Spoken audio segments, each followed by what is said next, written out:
cellantu jot na te wej wej jot na am kumana leeral ko daa am ñu xam til wax ji ndax sori na cellantu jot na te wej wej jot na am kumana leeral ko daa am ñu xam til wax ji ndax sori na cellantu ngir kala na màggal gi kañ la tana dem danga ndax kile tontom am na noo dula na wej wej ji ñeel kamana moona mi ay jatana nu wey ku wey nun nu wey ku laggule lagg na màggal gi kañ la a cam-cam burki nag dagana ci yem ko koy réere cam-cam rabbana rëbb na 18 safar cheikhuna ahmadu mi ku ne na yéemem gi yéeme na moo ci sant buur rabbana 18 safar mile na soññeeti gaayitana ahmadu bamba na ngeen ko sant leer rabbana ma ñalli ñukku tëtëb na far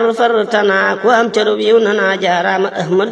jaarama ahmadu na kuy sojdi wér damana war ngay gërëm kala na santal ma buur rabbana sëñ bamba tax ngala na xéewali doy tala na wërsëgu yaa nungu na jaarama ahmadu na nañ fi li mooy kanu na cheikh bamba ak bëgg na kuy wax nga ber ko kana cheikh bamba ak dumana cey gore lenta bana cheikh bamba ak dugana sellam nga fit waxana gistil ko fenn kana na yàlla buur rabbana fay bamba ahmaduna xéewal yi sotti tana rut xër kullu mina na yàlla buur rabbana fay bamba ahmaduna xéewal yi sell tana rut xër kullu mina